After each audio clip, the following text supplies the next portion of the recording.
எல்லாம் தயங்கி தயங்கி நம்ம சேரன்கிட்ட கேட்டுட்ருக்காங்க. இந்த மாரி உங்க அம்மாவ இந்த மாரி பண்ணிட்டாரா? அப்படின்னு சொல்லிட்டு கேட்டுட்ருக்காங்க. அதனால தான் உங்க அப்பா ஜெயிலுக்கு போனாரான்னு கேட்குறாங்க. அத கேட்டுட்டு சேரனுக்கு என்ன பதில் சொல்றதுன்னே தெரியல. அப்படியே அதிர்ச்சியா இருக்காரா. "நிலா உனக்கு எப்படிம்மா தெரியும்?" அப்படின்னோனே, "எனக்கு எல்லாம் தெரியும்ண்ணா. சொல்லுங்கண்ணா ப்ளீஸ்ண்ணா. இது நீங்க சொல்லலைன்னா எனக்கு மனசுலயே இருக்கும். ப்ளீஸ்ண்ணா" அப்படின்னோனே, "இங்க பாரும்மா, இந்த கேள்விக்கு பதில் எனக்கே தெரியாது" அப்படின்னோனே அதிர்ச்சி அடைங்க. "என்னண்ணா சொல்றீங்க? உங்க தம்பிங்கலாம் சின்ன பசங்க. அதனால அவங்களுக்கு தெரிஞ்சிருக்காது. ஆனா உங்களுக்கு தெரியும்ல, உங்க அப்பா உண்மையிலேயே இப்படிப்பட்டவரானா?" அப்படின்னு சொல்லிட்டு கேட்டோன்னே, "இல்லம்மா, உண்மையிலேயே எனக்கு தெரியாது. ஆனா எனக்கு ஒரு நம்பிக்கை மட்டும் இருக்கு என் அப்பா மேல. என் அப்பா கண்டிப்பா என் அம்மாவ ரொம்ப விரும்பினாரு. அதனால என் அம்மாவ அது மாரிலாம் பண்ணியிருக்க மாட்டாரு. எனக்கு அந்த நம்பிக்கையில தான் நான் என் அப்பாவ இப்போ வரைக்கும் தப்பா நினைக்கலம்மா" அப்படின்னு சொல்றாங்க. கரெக்ட்டு தான். ஆனா அவர அரெஸ்ட் பண்ணி ஜெயிலலாம் போட்டுருக்காங்களேண்ணா, அப்ப தப்பு செய்யாமயா போட்டுருப்பாங்க?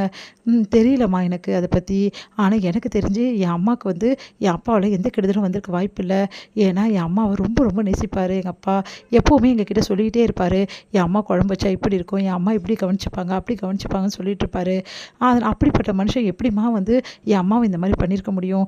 அதனால எனக்கு அந்த நம்பிக்கை மட்டும் இருக்குமா. அதனால தான்மா என் அப்பாவ இப்போ வரைக்கும் நான் தப்பா நினைக்கல அப்படின்றாங்க. உடனே நிலா யோசிக்கிறாங்க. இவர் என்ன இப்படி சொல்றாரு? அவர் செஞ்சிருக்க மாட்டேன்னு சொல்றாரு. ஆனா செய்யறேன்னு நம்பிக்கையாவும் சொல்ல மாட்டேங்கிறாரு. இந்த வீட்ல இருக்கிறது நம்மளுக்கு நல்லதா கெட்டதா ஒண்ணுமே புரியலையே அப்படின்னு சொல்லிட்டு நிலா குழப்பம் அடைகிறாங்க. "என்னம்மா, நீ நம்ப மாட்டியா?" அப்படின்னோனே, வேற ஏதாவது கேட்கணுமாம்மா? "இல்லைண்ணா, நான் போறேன்" அப்படின்னு சொல்லிட்டு போறாங்க. உடனே கஷ்டமா இருக்கு சேரனுக்கு. நிலா இப்படி கேட்டோன்னே, நிலா குழம்பி போறாங்க. நிலா கிட்ட பேசலாம் அப்படின்னு சொல்லிட்டு சோழன் ட்ரை பண்றாரு. ஆனா நிலா அவாய்ட் பண்ணிடுறாங்க. பேசாம போயிடுறாங்க. அதனால சோழன் மனசு கஷ்டப்படுறாரு. இந்த சூழ்நிலையில நிலா என்ன பண்றாங்க, வீட அவங்களுக்கு வாடகை வீடு பார்க்கறதுக்காக போறாங்க எல்லா இடத்துலயும். வாடகை வீடு ஒண்ணு கேட்குறாங்க. அவங்களும் விடுறேன்னு சொல்லிட்டு சொல்றாங்க. சரின்னு சொல்லிட்டு டோக்கன் அட்வான்ஸ் அவங்களுக்கு குடுத்துட்டு வீட்டுக்கு வராங்க. வீட்டுக்கு வந்தோனே எல்லார்கிட்டயும் சொல்லிடுறாங்க. இந்த மாரி நான் பார்த்துட்டேண்ணே, நான் போறேன் அப்படின்னு சொல்லிட்டு எல்லாரும் அதிர்ச்சி அடைகிறாங்க. "அண்ணி ப்ளீஸ் அண்ணி, நீங்க போகாதீங்க அண்ணி" அப்படின்னோனே, "இல்லப்பா, தப்பா நினைக்காத, நான் போய் தான் ஆகணும்" அப்படின்னோனே, உடனே சோழன் ப்ளீஸுங்க, என்ன பழி வாங்குறேன்னு வச்சு இப்படி பண்ணாதீங்க ப்ளீஸுங்கன்றாரு. "இல்ல சோழன், நான் போய் தான் ஆவேன்" அப்படின்றாரு. அப்படின்னு சொல்லிட்டு எல்லாத்தையும் திங்ஸ்லாம் எடுத்து வச்சுட்டு, நான் நாளைக்கு கிளம்ப போறேன்னு சொல்றாங்க. எல்லாருமே இங்க மனசு கஷ்டத்தோட இருக்காங்க. நிலா போறத நினைச்சு வருத்தப்படுறாங்க. என்ன பண்ணன்னு தெரியாம. நிலா கிட்ட சேரன் பேசலாம்னு நினைக்கிறாரு. ஆனா பேச முடியாம தவிக்கிறாரு. அந்த பொண்ணுகிட்ட எப்படிடா நான் சொல்றது? போக வேணாம்னு சொல்லிட்டு, இந்த வீட்ல நடக்கிற பிரச்சனையில அந்த பொண்ணு போணும்னு நினைக்குது. ஒண்ணும் பண்ண முடியாது அப்படி சொல்லிட்டு முடிவெடுக்கிறாங்க. எல்லாரும் ஊர்ல என்னென்ன சொல்றது? எல்லாரும் நம்மள பேசுவாங்கன்னே தப்பா. இப்ப மட்டும் பேசாம இருக்க போறாங்க. எப்படியும் நம்மள பத்தி தப்பா தானடா பேச போறாங்க. அதனால பிரச்சனை இல்ல, பார்த்துக்கலாம் விட்றா. நம்மளுக்குலாம் இதெல்லாம் பழகி போச்சு. அந்த பொண்ணுக்கு பழகணும்லடா. அதெல்லாம் முடியாதுடா, பாவம்டா. அந்த பொண்ணா தப்பிச்சு நிம்மதியா இருக்கணும்டா அப்படின்றாரு சேரன். அத கேட்டுட்டு நம்ம பல்லவன் மட்டும் அழறாரு. இத சோழன் கேட்டு பயங்கரமா அதிர்ச்சி அடைகிறாரு. பல்லவன் இதெல்லாம் அவங்க பண்றது நல்லாவே இல்ல. அண்ணன கல்யாணம் பண்ண இங்க இதெல்லாம் இருக்கணும். கஷ்டமோ நஷ்டமோ ஏன் இப்படிலாம் பண்றாங்க அப்படின்னோனே, "டேய், அந்த பொண்ணுக்கு என்ன மனசு கஷ்டமோ எதுக்குடா இப்படி நினைக்கிற?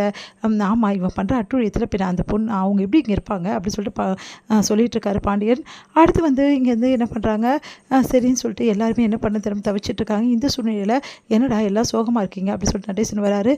"ஒண்ணும் இல்ல, அண்ணி வீட்டை விட்டு போக போறாங்க." "என்னது? எதுக்குடா? வீட்டை விட்டு ஏன் போனோம்?" அப்படின்னோனே, "சோழனுக்குள்ள ஏதாவது பிரச்சனையா?" அப்படின்னு கேட்குறா.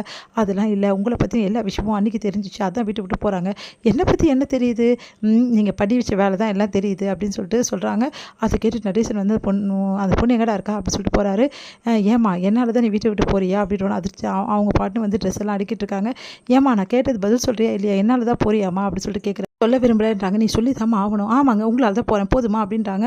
"அப்போ நான் சொல்றது கேட்டுட்டு போமா" அப்படின்னோன்னே, "நீங்க என்ன நான் உங்ககிட்ட கேட்கணும்?" அப்படின்றாங்க. "இங்க பாரும்மா, என் பொண்டாட்டினா எனக்கு உசுருமா. அவளை நான் எதுவுமே பண்ணலம்மா. சந்தர்ப்ப சூழ்நிலையால நான் குற்றவாளியா நிக்கப்பட்டேன். தப்பும் செய்யலம்மா. தயவு செய்து என்னை நம்புமா" அப்படின்றாரு. அதிர்ச்சி அடைகிறாங்க நம்ம நிலா.